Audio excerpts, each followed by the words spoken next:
Isang magandang hapon po sa inyong lahat, mga minamahal naming tagapakinig. Muli, narito na naman ang inyong lingkod, handang maghatid ng isang kwentong aantig sa inyong mga puso at susubok sa inyong mga damdamin. Sinasabi nilang, ang pamilya ay nagsisimula sa dugo.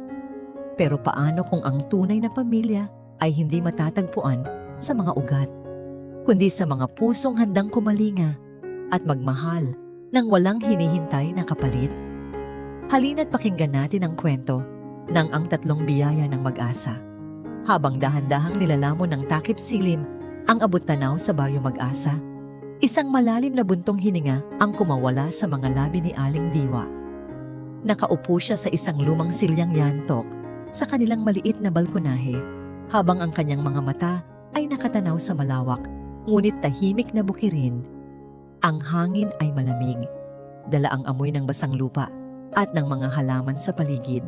Ngunit para kay Diwa, ang lamig na yon ay tila tumatagos hanggang sa kaibuturan ng kanyang puso. Ang katahimikan, iyon ang kalaban niya sa araw-araw. Dati, ang munti nilang tahanan ay puno ng buhay, ng tawanan, ng sigawan, at maging ng tampuhan ng kanyang tatlong anak. Ngayon, tanging ang tunog na lamang ng mga kuliglig at ang paminsan-minsang pagaspas ng hangin ng kanyang karamay. Napatingin siya sa loob ng bahay, sa hapagkainan, kung saan naroon pa rin ang tatlong silyang bakante. Mga silyang naghihintay sa pagbabalik ni na Elias, Sinag at Dalisay.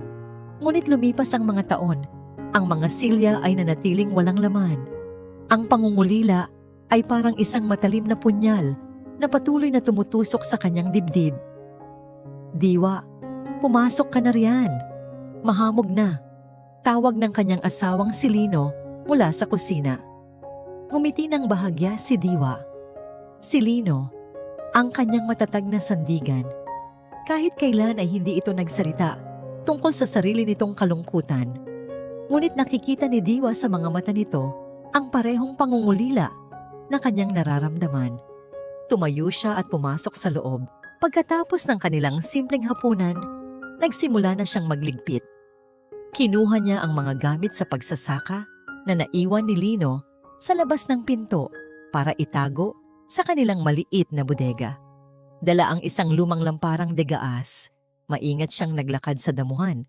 Nang malapit na siya sa bodega, isang kakaibang tunog ang pumukaw sa kanyang pansin. Hindi ito tunog ng hayop. Hindi rin ito tunog ng hangin. Ito ay isang mahina, halos pabulong na pag-iyak. Huminto si Diwa. Pinakiramdaman niya ang paligid. Muli, narinig niya ito. Mas malinaw ngayon. Galing ito sa direksyon ng bodega. Dahan-dahan, itinaas niya ang lampara. Ang liwanag nito ay sumasayaw sa dilim. Naglakad siya ng marahan.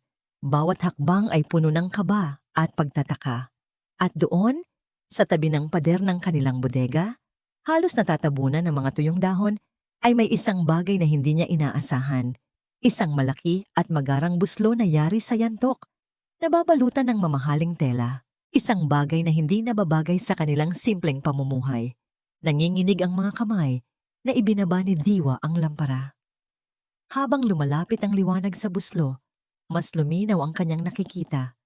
Sa loob nito, mahimbing na natutulog hindi lang isa, kundi tatlong malulusog na sanggol, magkakatabi sa ilalim ng isang kumot na yari sa seda. Ang kanilang mga mukha ay payapa, parang mga anghel na nahulog mula sa langit. Natutok ni Diwa ang kanyang bibig para pigilan ang isang hikbi. Ang kanyang mga tuhod ay nanghina. Sino? Sinong walang puso ang gagawa nito? Ang mag-iiwan sa tatlong walang muwang na nilalang sa gitna ng kadiliman at lamig ng gabi? Dahan-dahan, iniabot niya ang kanyang kamay. Nanginginig itong dumampi sa malambot na pisngi ng isa sa mga sanggol. Sa pagdampi ng kanyang balat sa balat ng sanggol, isang kakaibang kuryente ang dumaloy sa kanyang buong katawan. Isang pamilyar na pakiramdam. Ang init ng pagiging isang ina. Ang damdaming matagal na niyang kinalimutan. Ang pagmamahal na matagal nang naghahanap ng mapag-aalayan. Ang mga luhang kanina pa niya pinipigilan ay sunod-sunod ng pumatak. Hindi ito luha ng awa, kundi luha ng isang bagay na mas malalim, isang pagkilala, isang koneksyon. Diwa, nasaan ka na? Ang boses ni Lino ang nagpabalik sa kanya sa kasalukuyan. Mabilis niyang pinunasan ang kanyang mga luha. Lino, ni Lino. Halika rito, bilis. Agad na lumapit si Lino. Baka sa mukha nito ang pag-aalala. Ngunit nang makita nito ang nakikita ni Diwa, natigilan din ito. Ang kanyang mga mata ay nanlaki sa pagkamangha at hindi makapaniwalang tanong. Ano? Ano ito? Bulong nito. Isang himala, Lino. Sagot ni Diwa. Ang kanyang boses ay nanginginig sa tindi ng emosyon. Isang himala. Lumuhod si Lino sa tabi ng buslo. Maingat niyang sinuri ang mga sanggol. Tinitiyak na maayos ang kanilang kalagayan. Habang inaayos niya ang kumot na nakabalot sa mga ito, may isang maliit na bagay na kumislap at nahulog mula sa tupi ng tela. Pinulot ito ni Lino. Sa kanyang magaspang na palad, hawak niya ngayon ang isang maliit na medalyong ginto. Itinaas niya ito sa liwanag ng lampara. Nakaukit dito ang isang simbolo na hindi pamilyar sa kanya. Isang masalimuot na disenyo ng isang sumisikat na araw. Walang tulog ang mag-asawang Lino at Diwa ng gabing iyon. Ang dating tahimik na gabi sa kanilang kubo ay napalitan ng mga bagong tunog. Ang mahinang pag-ungol ng isang sanggol, ang pag-iyak ng isa pa, at ang payapang paghinga ng pangatlo. Ang kanilang mga kamay na sanay sa bigat ng mga gamit sa bukid ay naging abala sa magagang na gawain. Ang maingat na pagtimpla ng gatas, ang marahang paghehele sa mga munting katawan, at ang nakakapanibagong pagpapalit ng lampin. Pinagmasdan ni Lino ang kanyang asawa. Sa liwanag ng lampara, nakita niya ang isang sigla sa mga mata ni Diwa na matagal na niyang hindi nasisilayan. Ang mga guhit ng kalungkutan sa mukha nito ay tila nabura, napalitan ng pag-aalaga at ng isang nangiting hindi maipaliwanag. Para bang ang tatlong sanggol na ito ang naging tubig na muling nagbigay buhay sa isang halamang matagal nang natuyo. Ngunit sa likod ng kagalakang yon, may bumabagabag sa isipan ni Lino. Ang medalyong ginto. Nakatago ito ngayon sa kanyang bulsa. Ang bigat nito ay paalala ng isang misteryong hindi niya maintindihan. Sino ang mag-iiwan ng mga sanggol na may kasamang ganito kamahal na bagay? Malinaw na hindi ito basta-basta. May panganib na nakakabit dito. Pagsikat ng araw kasabay ng tilaok ng mga manok ay ang pagkalat ng balita.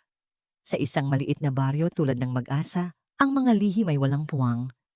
Mabilis na kumalat ang usap-usapan tungkol sa milagro sa bukid ni Lino at Diwa. Hindi pa man sila natatapos sa kanilang almusal, nagsimula ng magdatingan ang mga kapitbahay. Una ay si Aling Sela, na may dalang isang mangkok ng lugaw. Sunod ay si Mang Carding, na nag-uusisa lamang. At di nagtagal, ang kanilang bakuran ay puno na ng mga taong gustong masilayan ang tatlong sanggol. Napakagagandang mga bata, para silang mga anghel, sabi ng isa. Isang biyaya mula sa langit. Dagdag naman ng isa pa, ngunit hindi lahat ay may dalang mabuting hangarin. Huling dumating si Aling Pasing, ang pinakamayaman sa kanilang lugar, na kilala sa kanyang matalas na dila. Tiningnan niya ang mga sanggol, mula ulo hanggang paa. Ang kanyang mga mata ay puno ng pagdududa. Saan naman ninyo nakuha ang mga yan? Tanong niya. Ang tono ay may bahid ng pangiinsulto. Baka naman galing sa masama ang mga batang yan. Isa pa. Lino, Diwa. Sa hirap ng buhay ngayon, paano ninyo bubuhayin ang tatlong bibig na yan? Baka problema lang ang dala niyan sa inyo. Natahimik ang lahat. Ang mga salita ni Aling Pasing ay parang isang batong ibinato sa isang payapang lawa. Lumikha ng alon ng pag-alala at takot. Ramdam ni Lino ang paghigpit ng hawak ni Diwa sa kanyang braso. Ngumiti lang si Lino, isang pilit na ngiti. Ang biyaya Pasing ay hindi tinatanggihan. Kung ipinagkaloob sila ng Diyos, magkakaloob din siya ng paraan. Nang makaalis na ang mga bisita at muling bumalik ang katahimikan, naupo ang mag-asawa sa sahig pinapalibutan ang 3 sanggol na mahimbing nang natutulog. Ang mga sinabi ni Aling Pasing ay umalingaw-ngaw pa rin sa kanilang isipan. Lino, paano kung tama siya? Basag ni Diwa sa katahimikan. Hinawakan ni Lino ang kamay ng asawa. Hindi natin sila pwedeng talikuran, Diwa. Hindi na ngayon. Tumingin siya sa mga sanggol. Kailangan nila ng pangalan. Kailangan nila ng pagkakakilanlan. Sa atin. Tumango si Diwa. May mga luhang namumuo sa kanyang mga mata. Tumingin siya sa labas ng bintana, sa banayad na hanging nagpapagalaw sa mga dahon. Ang simoy ng hangin sa umaga, napakagaan sa pakiramdam. Bulong niya. Tumingin siya sa pinakamatandang sanggol na babae. Ikaw si Amihan. Napangiti si Lino. Tumingin naman siya sa pangalawang sanggol na babae, na tila may ngiti sa mga labi kahit tulog. Naalala niya ang kanilang mga pangarap para sa kanilang mga anak. Mga pangarap na tila naglaho. Hiraya. Ang bunga ng mga pangarap. Ang pangalan mo ay Hiraya. Sabi niya ng mahina. Sabay silang napatingin sa nag-iisang sanggol na lalaki. Payapa itong natutulog. Ang kanyang munting dibdib ay marahang tumataas baba. Sila ay muling nilikha. Ang kanilang tahanan ay muling binigyan ng buhay. Isang bagong simula. Likha, sabay nilang sabi. Sa sandaling iyon, ang lahat ng takot at pag-aalinlangan ay nawala. Pinalitan ito ng isang matibay na determinasyon. Sila na ngayon ang pamilya ng mga batang ito. Sila na ang kanilang magiging kanlungan. Kinagabihan, habang mahimbing na ang lahat, kinapa ni Lino ang medalyon sa kanyang bulsa. Tinitigan niya itong muli sa ilalim ng liwanag ng buwan. Ang araw na nakaukit dito ay tila isang babala, isang simbolo ng kapangyarihang hindi niya kayang tumbasan. Ngunit habang tinititigan niya ang mga natutulog na anghel sa kanyang harapan, isang panata ang namuo sa kanyang puso. Ano man ang pinagmulan nila, sino man ang naghahanap sa kanila, hindi niya hahayaang may masamang mangyari sa kanila. Ipaglalaban niya sila. Hanggang sa kanyang huling hininga. Itinago niyang mabuti ang medalyon sa isang baul na luma. Kinabukasan, habang nag-iigib siya ng tubig, isang tunog ang pumukaw sa katahimikan ng bukid. Isang tunog na hindi nababagay sa lugar na yon. Ang ugong ng isang makina ng sasakyan. Mula sa malayo, natanaw niya ang alikabok na nililikha ng isang sasakyang papalapit sa kanilang dulo ng baryo. At hindi ito isang ordinaryong sasakyan. Isang makintab at kulay itim na kotse ang huminto mismo sa tapat ng kanilang bakurang kawayan. Bumukas ang pinto at mula rito ay bumaba ang isang lalaking naka-Amerikana, nakasalaming madilim at may tindig na tila hindi nasisikatan ng araw. Napatigil sa pag-igib si Lino. Si Diwa naman, nakasalukuyang nagpapatulog kay likha sa duyan, ay napahinto sa pag-ugoy. Pareho nilang pinanood ang pagbaba ng lalaki mula sa itim na kotse. Ang kanyang sapatos na balat ay napakakintab, tila isang kasalanan ang pagtapak nito sa kanilang lupang bukirin. Maayos ang pagkakasabit ng kanyang mamahaling Amerikana at kahit na may suot itong salamin, ramdam ni Diwa ang lamig at panunuri sa mga mata nito. Naglakad ito papalapit sa kanila. Bawat hakbang ay may bigat at awtoridad. Huminto ito sa tapat ng kanilang bakod na kawayan na ngayon ay tila lalong nagmukhang marupok. Magandang umaga, bati nito, ngunit ang boses ay walang anumang kabutihan. Hinahanap ko si G. Lino at Gangapasyo Diwa. Si Lino ang unang nakabawi ng pagsasalita. Kami nga ho iyon. Ano po ang maipaglilingkod namin sa inyo? Hindi sumagot agad ang lalaki. Sa halip, inilibot nito ang tingin sa kanilang munting dampa, sa mga lumang yero, sa mga halamang tanim ni Diwa, sa mga lata. Isang maliit na ngisi ang sumilay sa labi nito, isang ngising puno ng pangmamaliit. Ang pakiramdam ni Diwa ay tila sila isang uri ng insekto na sinusuri nito sa ilalim ng mikroskopyo. Ako si Attorney Silvano, pagpapakilala nito. Ako ang abogado ng pamilyang nagmamay-ari sa 3 sanggol na kasama ninyo ngayon. Ang salitang abogado at nagmamay-ari ay tumama kay Diwa na parang isang malakas na sampal. Biglang nanlamig ang kanyang mga kamay at paa. Ito na. Ito na ang kinatatakutan nila ni Lino. Pinatuloy nila ito sa loob, sa kanilang maliit na sala. Naupo si Attorney Silvano sa silyang kahoy na inalok ni Lino, ngunit halata ang pag-iingat nito na tila ba diring-diri ito sa kanyang inuupuan. Inilabas nito ang isang makapal na sobre mula sa kanyang briefcase. Alam kong malaki ang utang na loob ng aking mga kliyente sa inyo. Panimula ni Silvano. Ang boses ay biglang naging malumanay, ngunit peke. Ang pag-aalaga sa 3 bata ay hindi biro. Kaya naman, bilang pasasalamat, narito ang isang munting tulong para sa inyo. Inilapag niya ang sobre sa mesa. Nakabukas ito ng bahagya at nasilayan ni Diwa ang kulay ng mga perang papel sa loob. Isang halagang marahil ay hindi nila kikitain sa loob ng maraming taon ng pagbubungkal sa lupa. Pero hindi pera ang nakita ni Diwa. Ang nakita niya ay isang bayad, isang presyo para sa 3 buhay na nagsimula nang maging bahagi ng kanilang buhay. Umiling si Lino. Hindi po kami tumatanggap ng bayad para sa pagtulong sa kapwa, attorney. Ang nitahaw, ang ngiti ni Silvano ay unti-unting nawala. Hindi ninyo naiintindihan. Hindi ito bayad. Ito ay tulong. At pagkatapos ninyong tanggapin niyan, ibibigay na ninyo sa akin ang mga bata. Napatayo si Diwa. Ang takot na kanina'y bumabalot sa kanya ay napalitan ng isang nag-aalab na damdamin. Galit. Hindi sila mga bagay na pwedeng ipamigay o bilhin. Nanginginig ang boses na sabi ni Diwa. Ginang, sabi ni Silvano. Ang kanyang boses ay muling nanlamig at naging matalas. Ang mga batang iyan ay pag-aari ng isang makapangyarihang pamilya. Ang ginagawa ninyo ay labag sa batas. Maaari ko kayong kasuhan ng kidnapping. Gusto ba ninyong mabulok sa kulungan sa katandaan ninyo? Sa isang sulok, nagsimulang umiyak si Amihan na tila nararamdaman ang tensyon sa silid. Agad itong nilapitan ni Diwa at marahang kinarga. Habang yakap-yakap niya ang mainit at munting katawan ng sanggol, isang hindi maipaliwanag na katatagan ang dumaloy sa kanyang buong pagkatao. Tumingin siya ng diretso sa mga mata ni Attorney Silvano.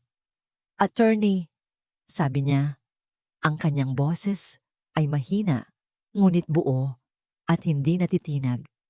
Kunin ninyo ang inyong pera at umalis na kayo. Ang mga batang ito ay hindi aalis sa pamamahay na ito. Isang malaking pagkakamali iyan, banta ni Silvano. Hinaplos ni Diwa ang likod ni Amihan. Makinig kayo. Sa araw na iniwan sila dito, sila ay itinakwil. Ang pagmamahal ay hindi nasusukat sa dugo o sa pera. Nasa pag-aaruga iyan, nasa pagkalinga. Kung gusto ninyong kunin ang mga batang ito sa akin, huminga siya ng malalim. Kailangan ninyo munang kunin ang buhay ko. Isang nakakabinging katahimikan ng namayani. Maging si Attorney Silvano ay tila natigilan sa sinabi ni Diwa. Ngunit ilang sandali lang, muling bumalik ang ngisi sa kanyang mga labi. Isang ngising mas masama kaysa kanina. Tumayo ito at inayos ang kanyang Amerikana. Matapang ka, Ginang. Titingnan natin kung hanggang saan aabot ang tapang mo. Dumukot ito ng isang business card mula sa kanyang bulsa at ipinatong ito sa mesa. Binibigyan ko kayo ng 2 araw para mag-isip. 2 araw para piliin ang madaling paraan. Pagkatapos niyan, ipinapangako ko, hindi na ako magiging kasing bait ngayon. Hindi na niya hinintay ang sagot nila. Mabilis itong tumalikod at naglakad palabas. Narinig nila ang pagsara ng pinto ng kotse at ang mabilis na pagharurot nito palayo. Nag-iwan ng alikabok at ng isang mabigat na banta sa hangin. Nang mawala na ang sasakyan sa kanilang paningin, napaupo si Diwa sa sahig, nanginginig, habang mahigpit pa ring yakap si Amihan. Si Lino naman ay nakatingin sa labas, sa direksyong dinaanan ng kotse. Lino, tawag ni Diwa. Hindi lumingon si Lino. Ang kanyang mga mata ay nakapako sa mga bakas na iniwan ng gulong ng sasakyan sa basang lupa. Diwa, sabi niya sa isang seryosong tono. Ang putik sa gulong ng kotse niya. Pulang-pula. Kagaya ng putik na sa Hacienda del Sol lang matatagpuan. Malayo sa payak na kabukiran ng Baryo Mag-asa, sa loob ng naglalakihang pader ng Hacienda del Sol, ang umaga ay nagsisimula, hindi sa tilaok ng manok, kundi sa nakabibinging katahimikan. Ang almusal ay inihahain sa isang mahabang lamesa na gawa sa nara, sapat para sa 30 tao, ngunit 2 lamang ang nakaupo. Ang tunog lamang na maririnig ay ang marahang kalansing ng mga kubyertos na pilaklaban sa mga platong porselana. Biglang ibinagsak ni Don Hilario del Sol ang kanyang kutsilyo sa plato. Ang malakas na tunog ay umalingaw-ngaw sa buong silid, ginulat ang mga kasambahay na nakatayo sa gilid. Ilang araw na ang lumipas, pero wala pa ring balita. Ang kanyang boses ay parang kulog, puno ng galit at pagkabigo. Nasaan ang mga investigador na binabayaran ko ng malaki? Ano ang ginagawa nila? Natutulog? Ang kanyang asawang si Senyora Esmeralda, na nakaupo sa kabilang dulo ng lamesa, ay marahang ibinaba ang kanyang tasang kristal. Siya ay larawan ng kahinahunan, nakasuot ng eleganteng bestida. Ang kanyang buhok ay perpektong nakaayos, at ang kanyang mga daliri ay napapalamutian ng mga mamahaling alahas. Huminahon ka, Hilario. Sabi niya, ang kanyang boses ay malambing ngunit walang init. Ang pagpapanik ay hindi makakatulong. Kailangan nating panatilihin ang ating dignidad. Dignidad? Halos pasigaw na sagot ni Don Hilario. Anong dignidad ang pinagsasabi mo, Esmeralda? Ang mga apo ko, ang mga tagapagmana ng apelyidong Del Sol ay nawawala. Baka nasa kamay na sila ng kung sinong marurungis na tao. Marang kinuha ni Esmeralda ang isang panyong seda at itinampi ito sa gilid ng kanyang mga mata na para bang may pinipigil na luha. Nasasaktan din ako, Hilario. Ako ang kanilang lola. Iniisip ko gabi-gabi kung nilalamig ba sila, kung nagugutom ba sila. Ngunit kailangan nating maging matatag para sa kapakanan ng ating pamilya. Tinitigan ni Don Hilario ang kanyang asawa. Sa mga sandaling iyon, nakita niya ang isang nag-aalalang lola, isang larawan ng kalungkutan at pagtitimpi. Ngunit kung mas malapitan lang sana niyang tiningnan, kung hindi lang sana siya nilalamon ng sarili niyang galit, marahil ay napansin niya ang malamig na kislap sa mga mata nito. Isang kislap na hindi nababagay sa isang taong nagdadalamhati. Paumanhin, sabi ni Esmeralda, tumatayo. Kailangan ko lang sandaling mapag-isa. Pupunta muna ako sa aklatan. Pinanood lamang siya ni Don Hilario habang papalayo. Nang mawala na si Esmeralda sa kanyang paningin, napasuntok siya sa lamesa sa kanyang pagkainis. Samantala, pagpasok sa malawak na aklatan, agad na nag-iba ang anyo ni Senyora Esmeralda. Ang balikat na kanina'y nakayuko sa pagdadalamhati ay tumuwid. Ang mukha na kanina'y malungkot ay naging matigas na parang bato.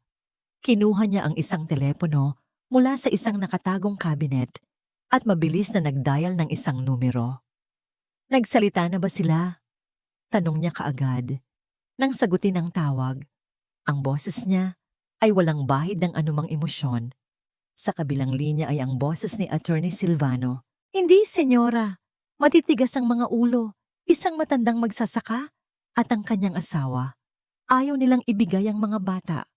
Narinig ang isang mahinang tawa mula kay Esmeralda, isang tawang nakakapangilabot. Tapang, isang katangiang hangal para sa mga mahihirap. Akala ba nila ay kaya nilang labanan ang mga Del Sol? Ano po ang susunod na hakbang, senyora? Bigyan mo sila ng lasa ng ating kapangyarihan. Gamitin mo ang media. Ikabit mo sa mga pangalan nila ang pinakamasamang krimen. Ipakita mo sa buong mundo na sila ay mga kidnapper, mga sakim na desperadong magkapera. Siguraduhin mong kamumuhuyan sila ng lahat, kahit ng sarili nilang mga anino. Masusunod po, senyora. At Silvano, dagdag ni Esmeralda, gusto ko silang makitang lumuhod. Gusto kong sila mismo ang magmakaawang kunin na natin ang mga bata. Nang matapos ang tawag, ibinalik ni Esmeralda ang telepono sa pinagtataguan nito. Muli siyang huminga ng malalim at nang lumingon siya, bumalik na ang maskara ng isang naglulukhang lola sa kanyang mukha. Sa kabilang dako ng mansyon, pumasok si Don Hilario sa kanyang pribadong opisina. Ang bigat ng mundo ay tila pasan niya. Ang kanyang mga mata ay napako sa isang malaking larawan na nakasabit sa dingding. Hindi larawan ni Esmeralda, kundi larawan ng isang babaeng mayroong napakatamis ng ngiti at mga matang nangungusap. Ang babaeng minsan niyang minahal ng higit pa sa kanyang sariling buhay. Hinaplos niya ang malamig na salamin ng larawan. Ang mga apo niya, dugo ng kanyang dugo. Alaala ng nag-iisang pag-ibig na nagbigay kulay sa kanyang buhay. Patawad, bulong niya sa hangin. Patawad kung nabigo akong protektahan kayo. Habang si Don Hilario ay nalulunod sa kanyang mga alaala. Sa aklatan, muling tumunog ang telepono ni Esmeralda. Muli, si Silvano. Senyora, muli kong sinubukan, pero matigas pa rin sila. Iginigiit ng babae na sa kanya na ang mga bata. Isang mahabang katahimikan ang sumunod. Nang muling magsalita si Senyora Esmeralda, ang kanyang boses ay kasing lamig ng yelo. Kung gayon, wasakin mo sila. Para kay Elias, ang pag-uwi ay isang pag-amin ng pagkatalo. Bawat hakbang na papalapit sa Baryo Mag-asa ay tila may kasamang bigat ng kahihiyan. 5 taon. 5 taon siyang nakipagsapalaran sa Maynila. Puno ng pangarap na iaahon sa kahirapan ng kanyang pamilya. Ngunit ngayon, umuuwi siyang walang laman ng bulsa, bagsak ang balikat, at basag ang mga pangarap. Sa bungad ng baryo, sa ilalim ng malaking puno ng akasya, natigilan siya. May 2 pamilyar na anino doon. Ang isa ay ang kanyang kapatid na si Sinag. Mas payat kaysa dati. Ang dating maningning niyang mga mata ay napalitan ng malamig na pagwawalang bahala. Ang isa pa ay si Dalisay, ang kanilang bunso, na dati masayahin, pero ngayon ay nakayukulang, tila may itinatagong bigat sa kanyang dibdib. Walang nagsalita, walang kumustahan. Isang tingin lang sa isa't isa ay sapat na. Sa kanilang mga mata, nababasa na nila ang pare-parehong kwento. Ang kwento ng kabiguan. Sabay-sabay silang naglakad sa pamilyar na daan. Ang katahimikan sa pagitan nila ay mas maingay pa kaysa sa anumang salita.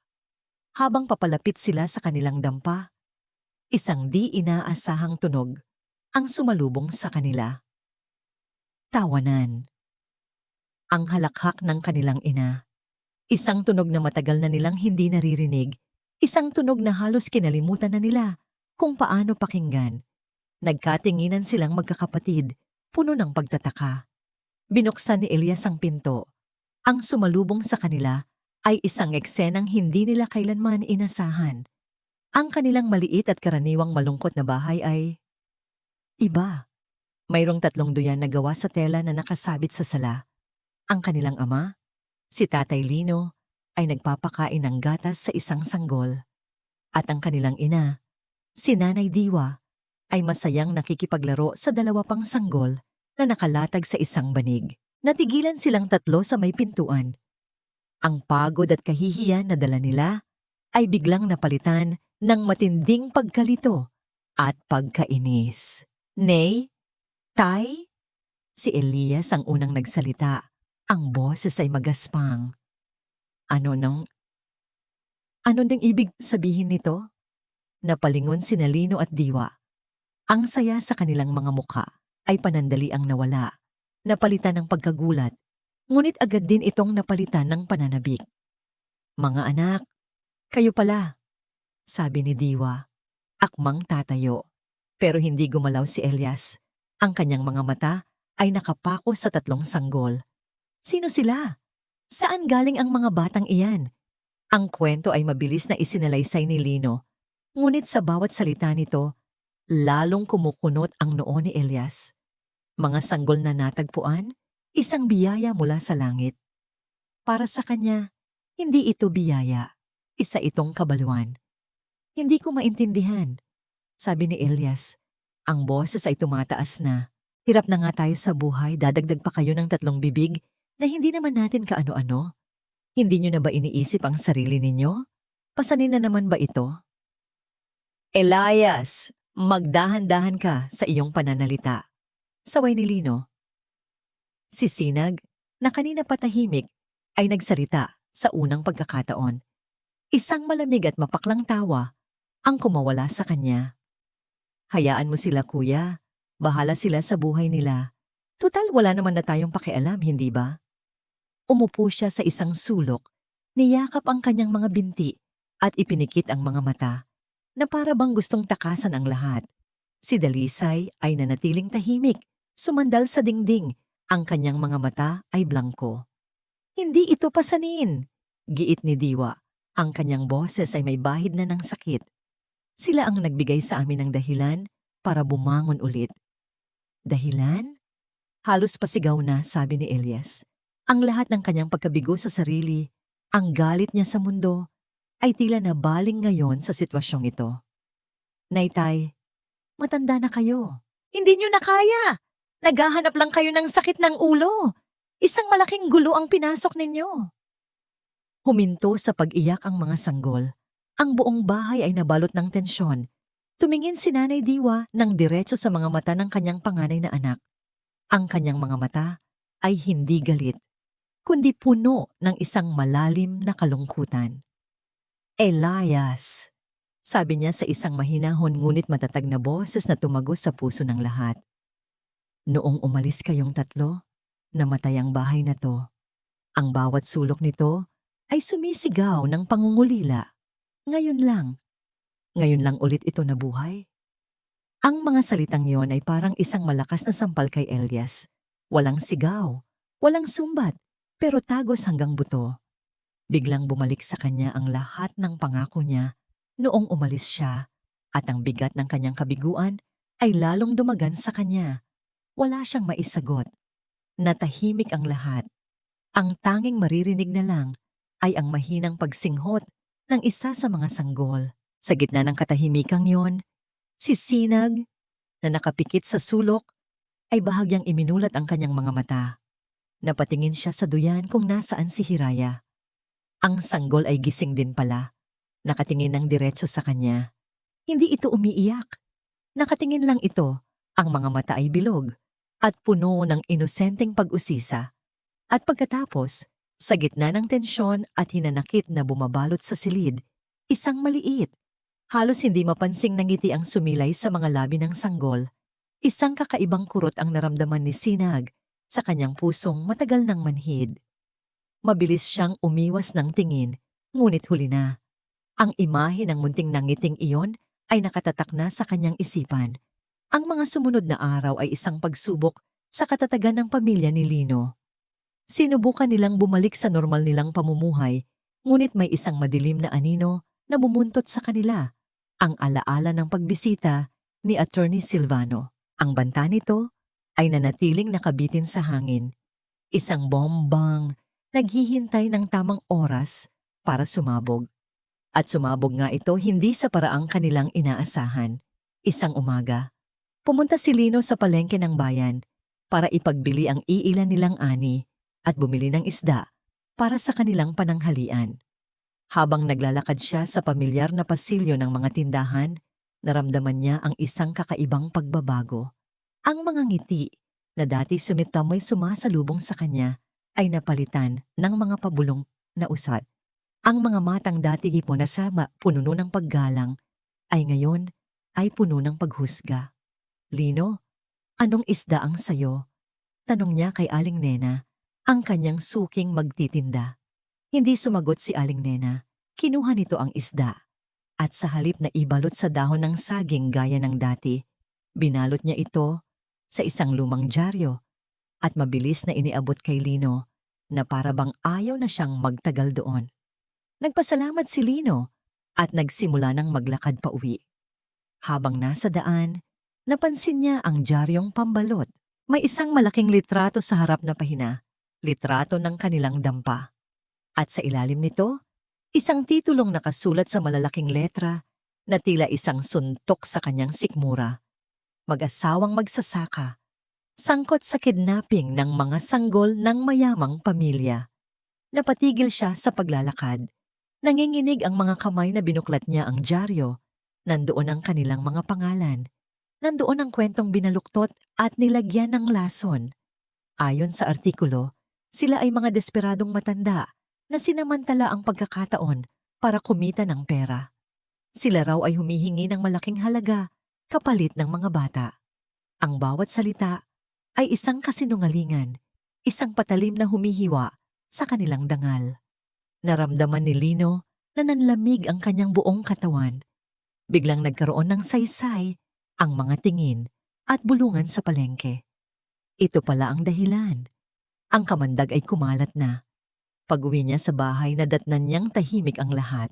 Ngunit nang makita ni Diwa ang dyaryo sa kanyang kamay at ang anyo ng kanyang mukha, alam na nito na may nangyaring masama. Inabot ni Lino ang dyaryo ng walang salita. Habang binabasa ni Diwa ang artikulo, ang kanyang mukha ay dahan-dahang namutla. Ang mga anak nila na nasa isang sulok ay lumapit para tignan kung ano yon. Mga hayop sila, sigaw ni Elias pagkatapos basahin ang dyaryo. Hinablot niya ito at kinuyumos sa kanyang palad. Ang galit na kanina pa niya kinikimkim ay sumabog. Sabi ko na nga ba gulo lang ang dala nito. Sinisira nila ang pangalan ninyo. Sa gitna ng kaguluhan, isang lalaking nakauniforme ang huminto sa tapat ng kanilang bahay. Sakay ng isang motorsiklo. Isa siyang kartero mula sa munisipyo. May dala itong isang opisyal na sulat. Para kay Jill Lino, sabi ng lalaki. Iniabot ang isang brown na sobre na may selyo ng korte. Nanginginig ang kamay na tinanggap at binuksan ito ni Lino. Sa loob, isang formal na dokumento ang kanyang nakita. Isang court summons. Ipinapatawag sila para sa isang pagdinig tungkol sa custody ng 3 batang sina Amihan, Hiraya at Likha. Iyon na. Ang banta ay naging isang bangungot na totoo. Ang kanilang maliit na pamilya laban sa isang hindi kilalang kalaban na may kapangyarihang baluktutin ang katotohanan at gamitin ang batas laban sa kanila.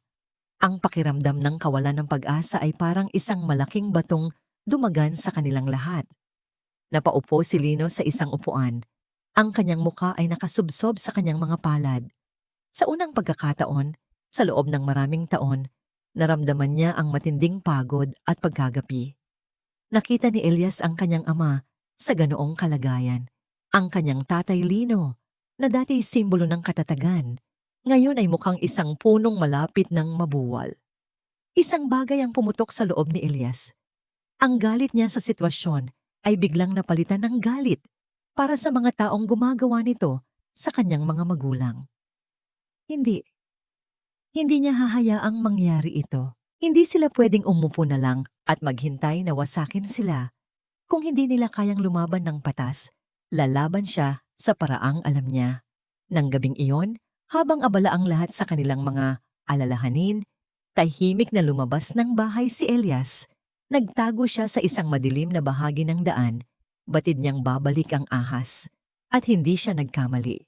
Ang itim na kotse ni Attorney Silvano ay muling dumaan, marahan, na parabang sinisiguro na ang lason na ikinalat nito ay mabisa. Nang lumampas ito, sinundan ito ni Elias gamit ang luma nilang motorsiklo, pinapatay ang makina sa malayo para hindi makalikha ng ingay. Dinala siya nito sa isang tagong lugar sa labas ng bayan, malapit sa isang lumang kapilya. Huminto ang kotse. Bumaba si Attorney Silvano. Ilang sandali pa, isang babae na nababalot ng alampay at malaking salamin ang lumapit sa kanya mula sa kadiliman.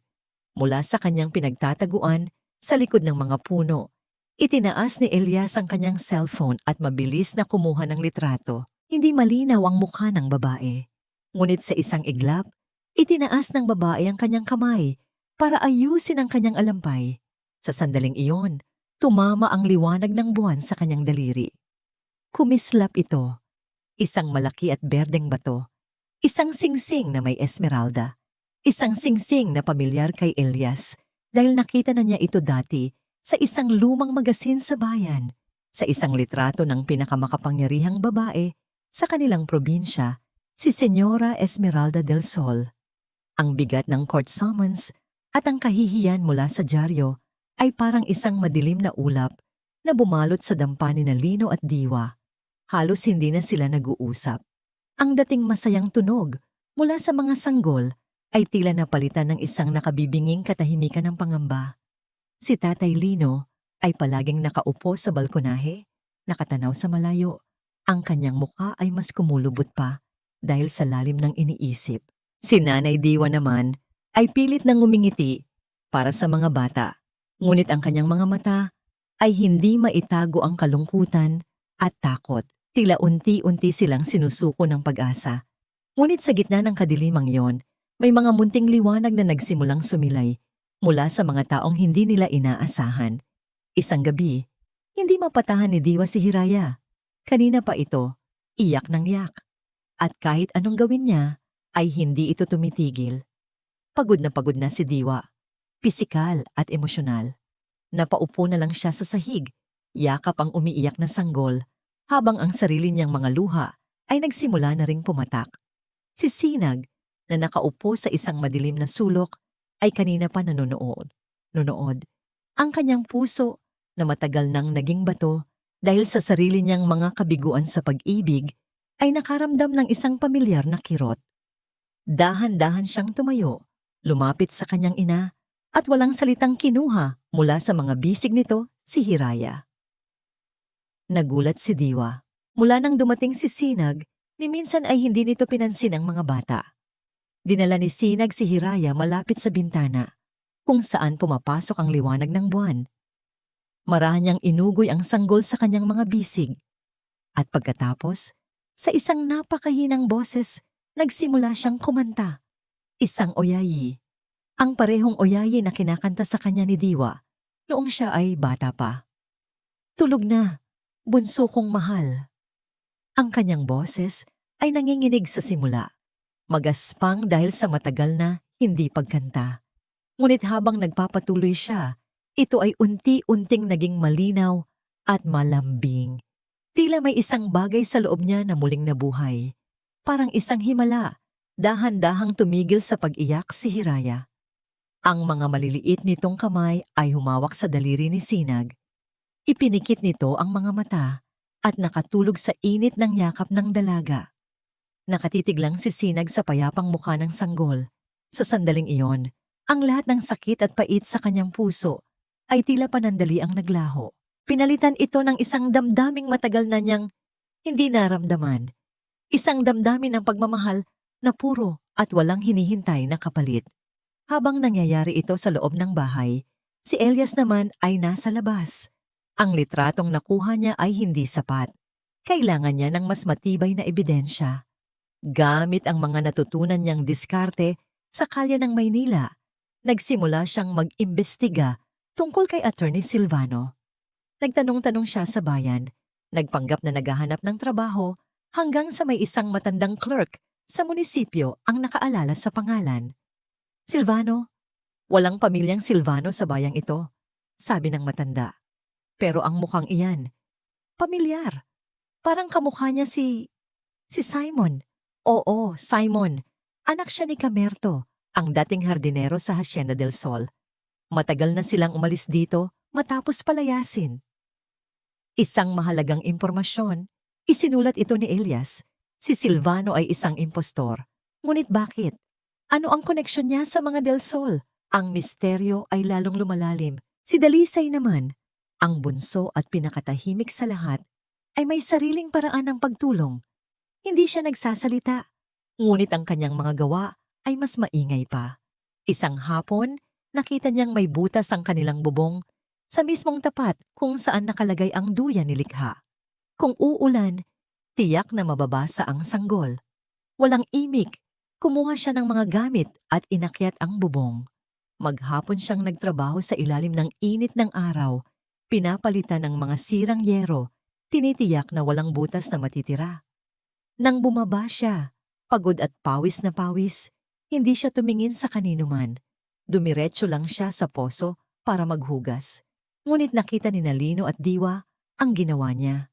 At para sa kanila, ang pag-aayos ng bubong ay higit pa sa isang pagkukumpuni.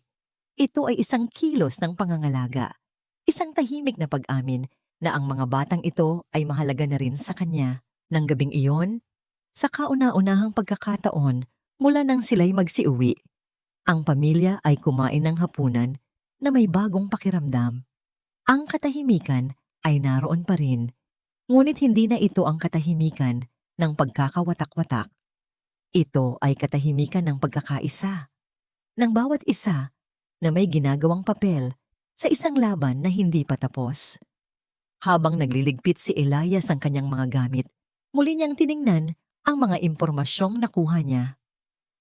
Simon, anak ng hardinero, may isang bagay na hindi tama. Kinalkal niya ang mga lumang papeles sa baul ng kanyang ama, nagbabaka sakaling may makita. At doon, sa isang lumang libro ng mga residente ng baryo, natagpuan niya ito. Isang pangalan na nakasulat sa tabi ng pangalan ni Merto, ang hardinero, Simon Del Sol. Nanlaki ang mga mata ni Elias. Hindi ito pwede. Bakit may apelyidong Del Sol ang isang anak ng hardinero? Isang nakakagimbal na katotohanan ang unti-unting nabubuo sa kanyang isipan.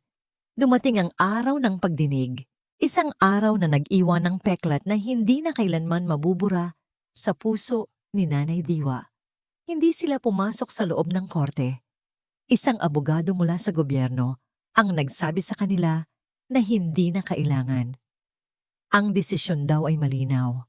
Ang mga bata ay pag-aari ng pamilyang Del Sol.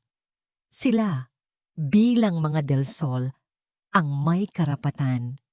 Ang kanilang salita, laban sa salita ng isang mayamang pamilya, ay parang isang bulong na tinangay ng hangin. Wala silang laban. Ang utos ng korte ay simple at malupit. Ang temporary custody ay ibinibigay sa mga lolo't lola, sina Don Hilario at Senyora Esmeralda del Sol, at ang utos ay kailangang ipatupad. Kaagad, pagbalik nila sa Baryo Mag-asa, ang kanilang dampa ay hindi na ang kanilang tahanan. Isa na itong lugar ng paghihintay sa isang parusa. At hindi nga nagtagal, dumating ito. 2 sasakyan ng pulis at isang van mula sa Social Welfare Office ang huminto sa tapat ng kanilang bakuran. Ang marahan nilang pagdating ay tila isang malakas na dagundong na yumanig sa buong pagkatao ni Diwa. Mula sa van, bumaba si Attorney Silvano kasama ang 2 babaeng nakauniporme. Ang kanyang mukha ay walang emosyon, isang maskara ng profesionalismo na nagtatago sa isang demonyo. Ginoo, Ginang, sabi niya sa isang formal na tono, narito kami para ipatupad ang utos ng korte. Hinihiling namin ang inyong kooperasyon. Walang nagsalita. Niyakap ni Diwa si amihan ng napakahigpit. Si Lino ay nakatayo sa likod niya. Ang kanyang mga kamay ay nakakuyom. Ang kanyang mukha ay isang blangkong pader na nagtatago ng isang rumaragasang galit. Sina Elias, Tinag, at Dalisay ay nakatayo sa gilid. Ang kanilang mga mukha ay puno ng walang magawang puot. Pakiusap, sabi ng isang social worker, lumalapit kay Diwa. Ang kanyang boses ay malumanay, ngunit ang kanyang mga salita ay kasing talim ng isang kutsilyo. Para din po ito sa kapakanan ng mga bata. Kailangan na po naming kunin sila. Umiling si Diwa. Ang mga luha ay malayang dumadaloy sa kanyang mga pisngi. Hindi. Pakiusap. Huwag. Ang kanyang boses ay basag. Isang desperadong pakiusap. Hinawakan ng social worker ang kanyang braso. Marahan, ngunit may puwersa.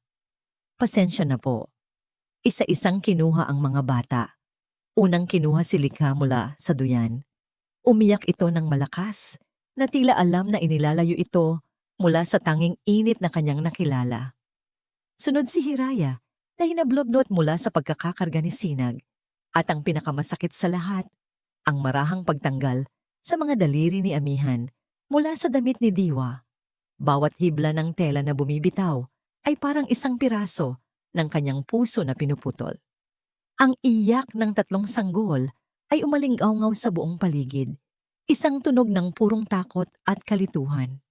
Ang iyak na yon ay sumama sa hikbi ni Diwa, sa tahimik na luha ni Lino, sa mga nginunguyang mura ni Elias. Isinakay ang mga bata sa van. Habang isinasara ang pinto, ang mga mata ni Amihan ay nakipagtitigan sa mga mata ni Diwa.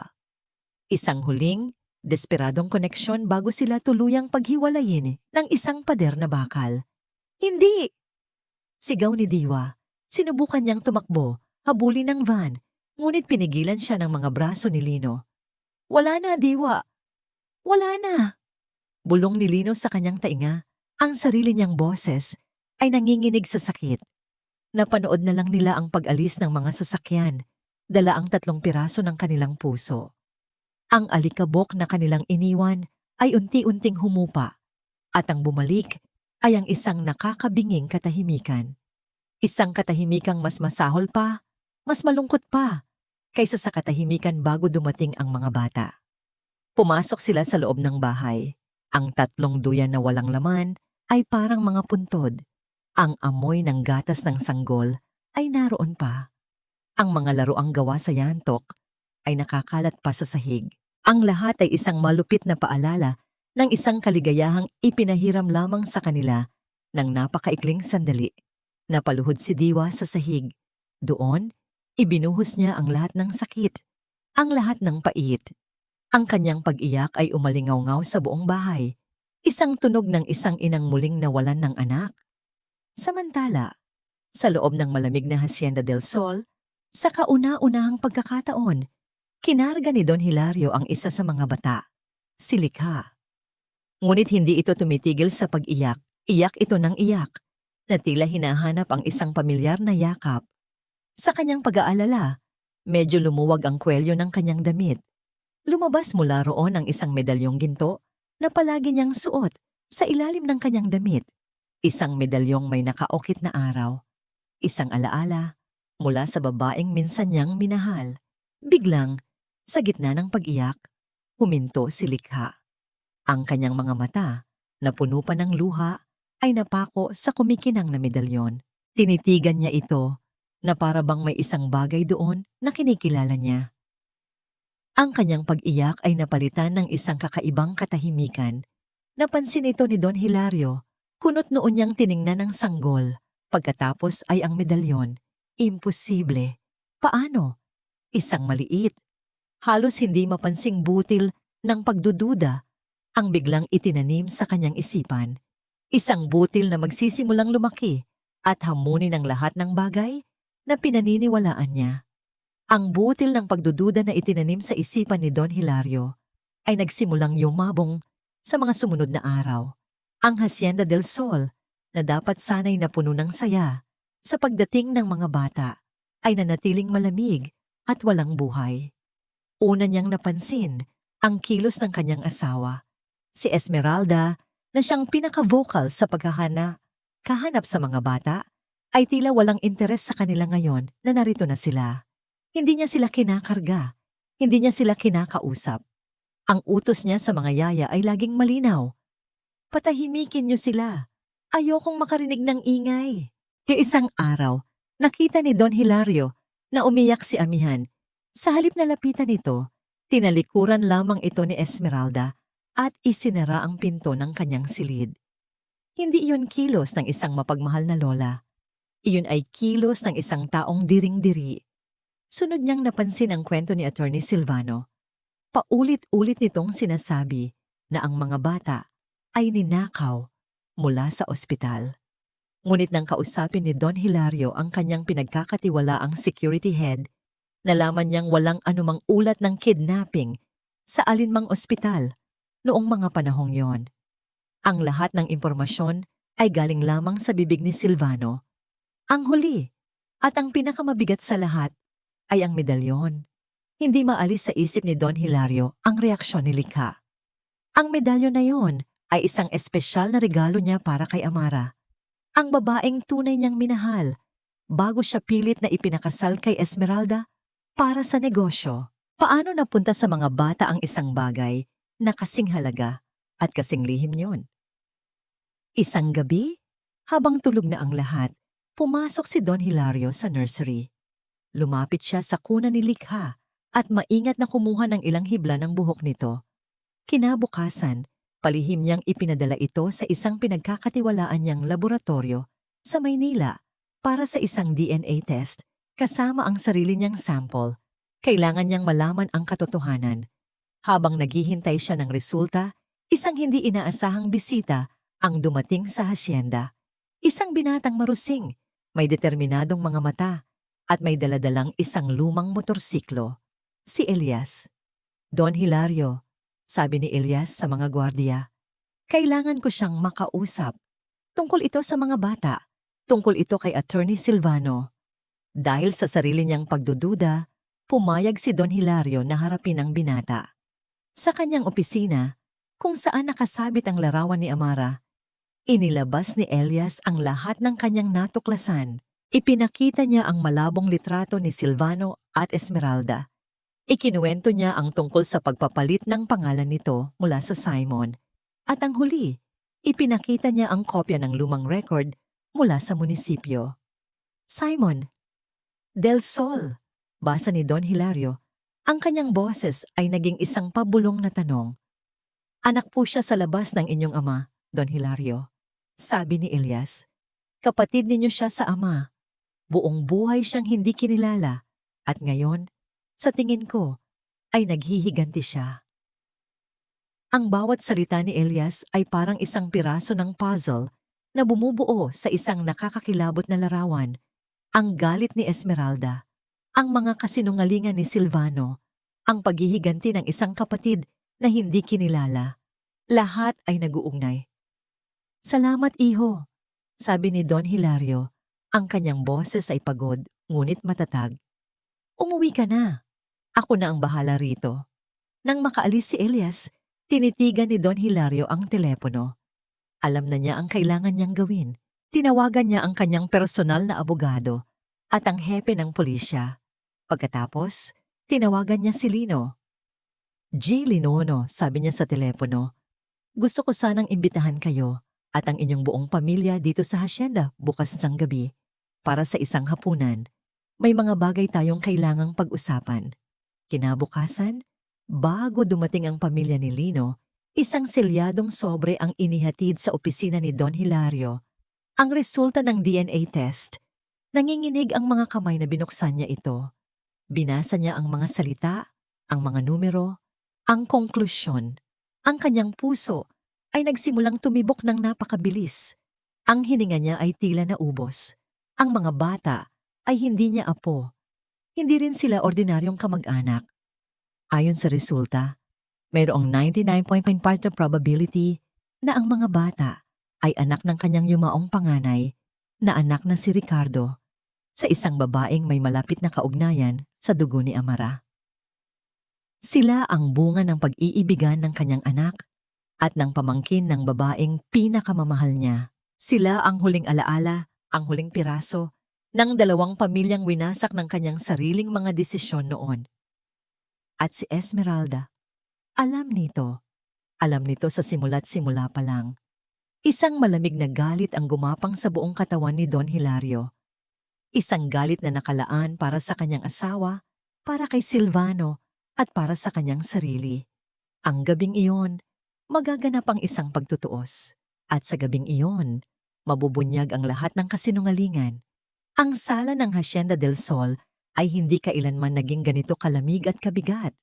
Sa isang panig, nakaupo ang pamilya ni Lino, si Diwa, si Lino, at ang kanilang tatlong anak. Lahat ay balisa. Hindi alam kung ano ang aasahan. Sa kabilang panig, naroon si Senyora Esmeralda, nakaupo ng tuwid na parang isang reyna sa kanyang trono. At sa tabi niya ay si Attorney Silvano. Ang kanyang mukha ay isang blangkong maskara. Sa gitna ng lahat, nakatayo si Don Hilario. Ang kanyang anyo ay parang isang bagyo na malapit ng manalasa. Ang tatlong bata, hawak ng mga yaya, ay nasa isang sulok, tila mga inosenteng manonood sa isang dula na tungkol sa kanila. Salamat sa pagdating ninyo, panimula ni Don Hilario. Ang kanyang boses ay kalmado, ngunit may nakatagong panganib. Tumingin siya sa kanyang asawa. Esmeralda, mayroon lang akong ilang katanungan. Tumaas ang kilay ni Esmeralda. Hilario, ano ang ibig sabihin ng lahat ng ito? Bakit narito ang mga taong ito? Hindi pinansin ni Don Hilario ang kanyang tanong. Sa halip, inilabas niya ang resulta ng DNA test at ipinatong ito sa mesa. Ang mga batang ito, sabi niya, ang kanyang boses ay unti-unting tumataas. Hindi ko sila apo. Isang nakabibinging katahimikan ang bumalot sa silid. Si Esmeralda ay bahagyang namutla. Si Silvano ay hindi kumibo. Hindi sila basta apo, Esmeralda. Pagpapatuloy ni Don Hilario. Sila ang mga anak ng ating yumaong anak na si Ricardo sa pamangkin ni Amara. Ang pagbanggit sa pangalan ni Amara ay parang isang sampal kay Esmeralda. Ang kanyang pagkukunwari ay biglang gumuho. Isang kasinungalingan. Paano mo nalaman? Natigilan siya na pagtantong isiniwalat niya ang kanyang sarili. Kaya pala, sigaw ni Don Hilario, ang kanyang galit ay sumabog na. Kaya pala ayaw mo sa kanila. Dahil sila ang buhay na simbolo ng pag-ibig na hindi ko kailanman naibigay sa iyo. Sila ang dugo ng babaeng kinamumuhian mo. Oo! Sigaw pabalik ni Esmeralda. Ang kanyang boses ay puno ng pait at lason na naipon sa loob ng maraming taon. Oo, dahil habang buhay akong naging pangalawa sa anino ng babaeng yon. Kahit sa kamatayan, ang alaala pa rin niya ang sinasamba mo. Ang mga batang yan ay hindi nararapat sa pangalang Del Sol. Hindi sila karapat-dapat sa yaman na ito. Kaya itinapon ko sila. Itinapon ko sila, tulad ng basura, para hindi na sila maging hadlang. Ang kanyang pag-amin ay yumanig sa buong silid. Napahawak sa kanyang dibdib si Diwa. Hindi makapaniwala sa kanyang narinig. Si Lino ay napatayo sa galit. Walang hiya ka. O ba sigaw ni Lino. Ngunit bago pa man may makakilos, isang mabagal at nakakakilabot na palakpak ang narinig mula sa kinatatayuan ni Attorney Silvano. Napakagandang palabas, sabi niya, habang tinatanggal ang kanyang salamin. Ang mga mata sa likod nito ay hindi mata ng isang abogado. Ito ay mga matang puno ng galit at paghihiganti.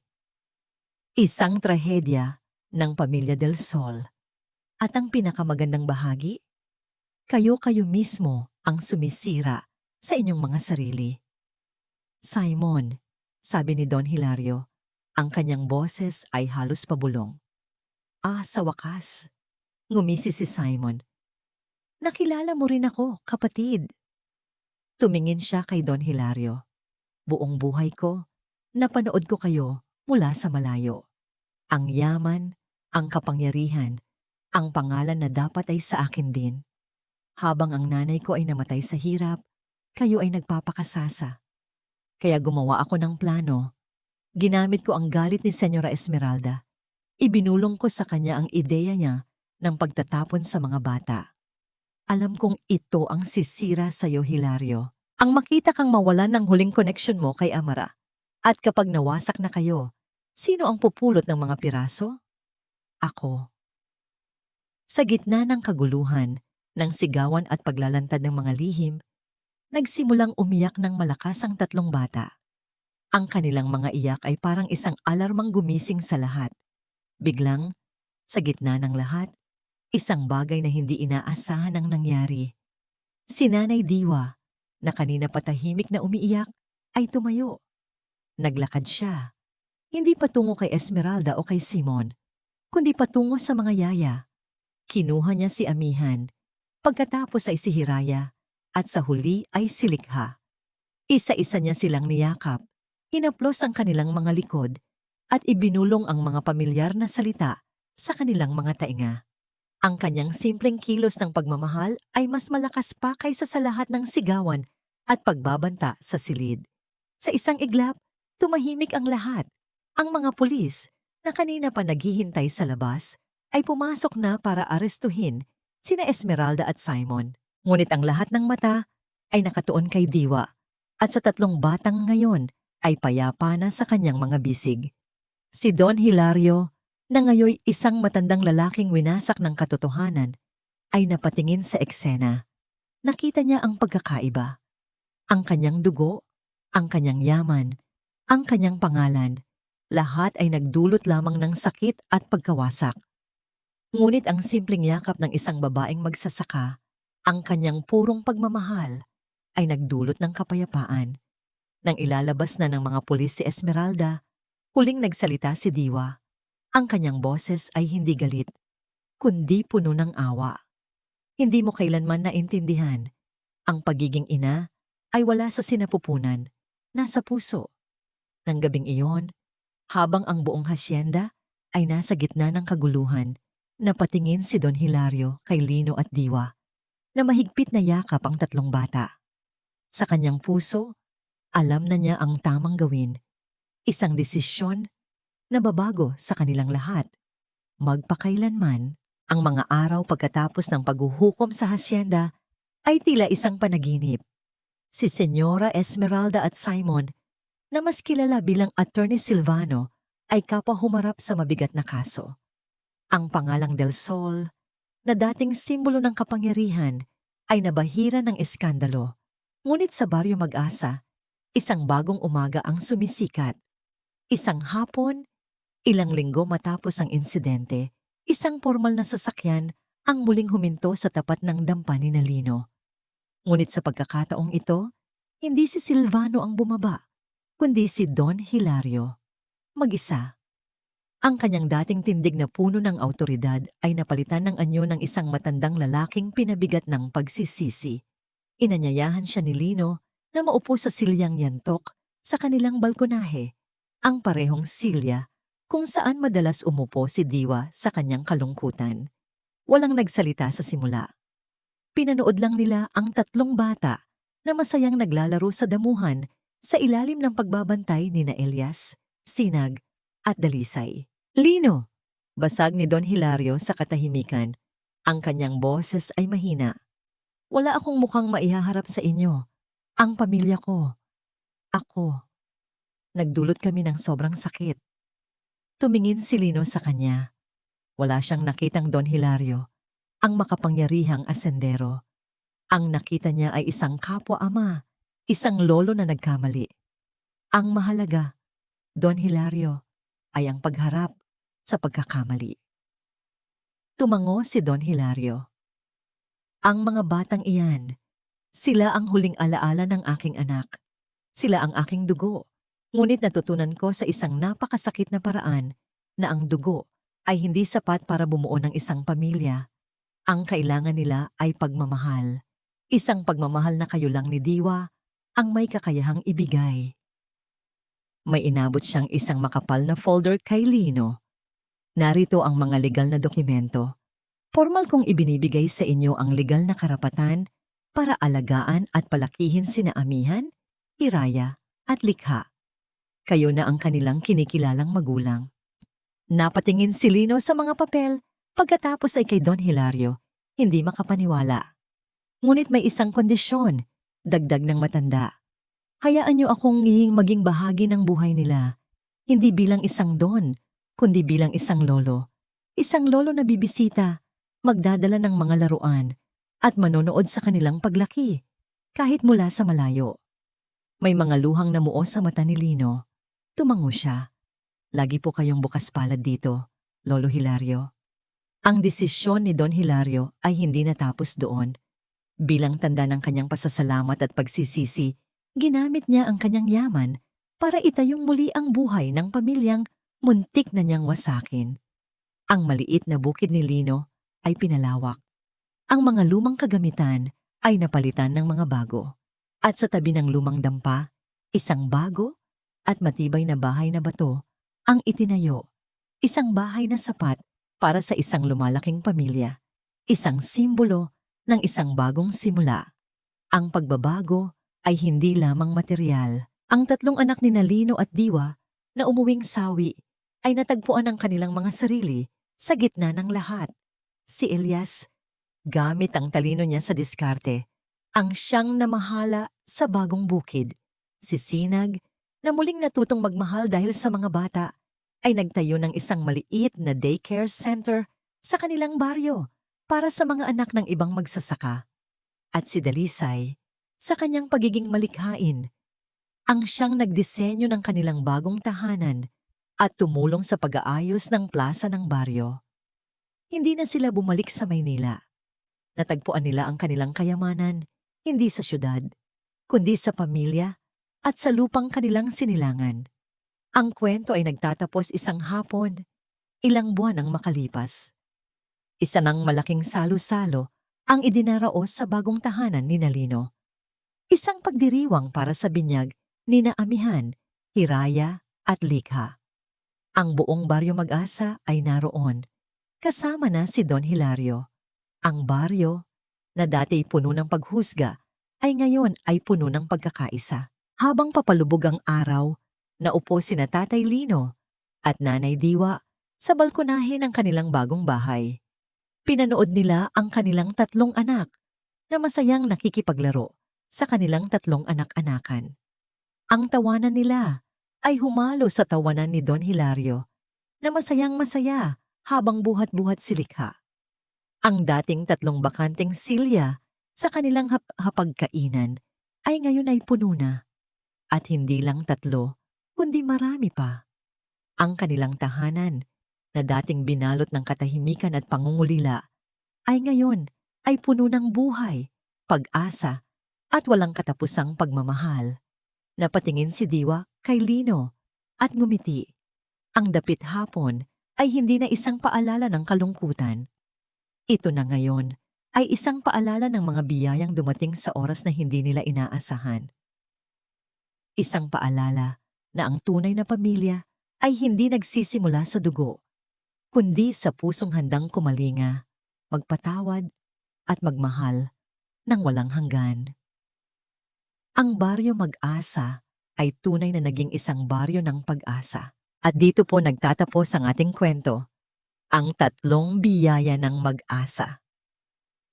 Ang kwentong ito ay nagpapaalala sa atin na ang tunay na kahulugan ng pamilya ay hindi matatagpuan sa dugo o yaman, kundi sa lalim ng pagmamahal, sa bigat ng sakripisyo, at sa kakayahang magpatawad at magsimulang muli. Ipinakita sa atin ni Tatay Lino at Nanay Diwa na ang isang pusong puno ng pag-ibig ay kayang magbigay ng isang tahanang mas matibay pa kaysa sa anumang mansyon. Maraming salamat po sa inyong walang sawang pagsubaybay. Sana po ay nasiyahan at may napulot kayong aral sa ating kwento ngayong araw. Ano po ang masasabi ninyo sa kwento ni Nalino at Diwa? At anong uri naman po ng kwento ang gusto ninyong marinig sa susunod? I-comment nyo lang po sa ibaba. Hindi dito nagtatapos ang ating paglalakbay. Marami pa pong kwentong kasing ganda at mas puno ng aral dito sa aming channel. Kung nagustuhan nyo ang kwentong ito, i-like, i-share sa pamilya at mga kaibigan, at mag-subscribe na rin para lagi kayong updated sa mga susunod pa naming kwento. I-click nyo ang notification bell para kayo ang unang makarinig kapag may bago kaming upload. Pagpalain po kayo ng Panginoon, kayo at ang inyong buong pamilya. Hanggang sa muli. Kwento Audio.